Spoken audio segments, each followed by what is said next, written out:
Dear Simon, when I was 18, I am 65 now, I worked underground in a Cornish tin mine.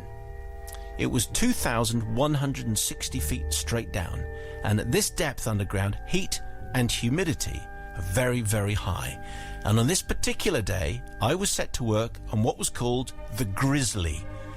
A lot of reclaimed rails from British Rail, which together formed a criss-cross section over a sheer drop to the next level, and the crusher. My job as the Grizzly Man, as I was known, was to break up some rocks, some of which weighed over a ton each, and send them on their way down using a hefty 12 or 16 pound sledgehammer. The problem was some of these rocks were so hard, the sledge would just bounce off them and dynamite had to be used to break them up. So here I was, breaking rocks, hungover from the night before because of a birthday party, suitably dressed for the job in hand, stark naked except for a helmet, battery belt and boots due to the sheer heat, and swearing a lot because I didn't seem to be able to break this one particular rock. And to make matters worse, the shift boss was nowhere to be found and I needed him to blast the rock with dynamite.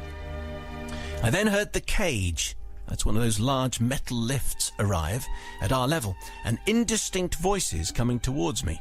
I continued swinging the sledgehammer and swearing every time the hammer just bounced from the rock, with an end result of just a few chips and dust for my efforts.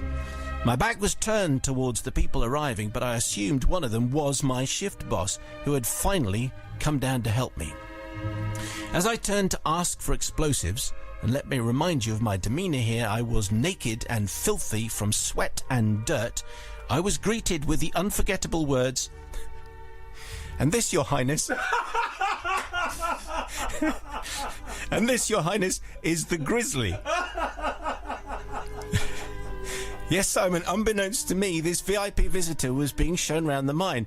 He was a young man back then, but you should know his son is now to be married in Westminster Abbey later this year. Well, he was the Duke of Cornwall. That was one of his gigs. Just in case you needed a hint as to who we're talking about here.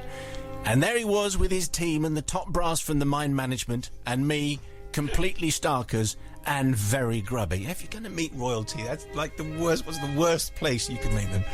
Time stood still, Simon, and in that frozen moment all I could see was the glaring brightness from the special lights that they were using for the visit, and lots of men in white boiler suits, but the laughter was infectious and I just had to join in.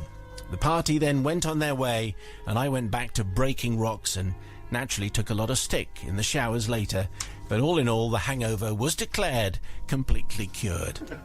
So I now seek forgiveness from the entire Windsor family and other members of the royal household and its staff who had the pleasure of meeting me that fine day. I especially need to beg for pardon from His Royal Highness himself, and I hope that the sight of a stinky, foul-mouthed Cornishman in his birthday suit hasn't traumatised our future king too much. What a tale. In fact, it does make me think miners. Must be some mining confessions. It's certainly our first royal confession. In fact, there might be some royal confessions. I'm not sure whether we'll get away with them. This one was fine. Jack, thank you very much indeed for your tale. Let's see how forgiving Is it normal to be mining while stark naked? Presumably it is normal. Well, I think to be stark naked while mining, well, I would imagine if you're 2,000 feet down and your job is to smash up rocks, presumably that is a fairly... Well, you see, I feel sorry for Jack because I think, you know, he wasn't warned. Presumably they knew there was a member of the royal family coming down the mine. It's kind of unusual. Yeah, exactly. Let's keep it a secret. Hopefully he was so dirty that it would have slightly covered up, you know, most of it. I don't think it was Jack's fault at all. I think he should have been told and he could have put something on. So he's completely forgiven. Completely forgiven, yes. OK, Mother Superior. Don't you think it's rather dangerous to be doing that particular job with a large sledgehammer? Well, you would think that the rocks could fly off. To protect your bits. I would have thought that would have been a very dangerous thing to have done. Yes. Health and safety would not be happy with that, I don't think. Couldn't do that at the BBC, could you? What? Couldn't. What, walk around naked, covered in mud?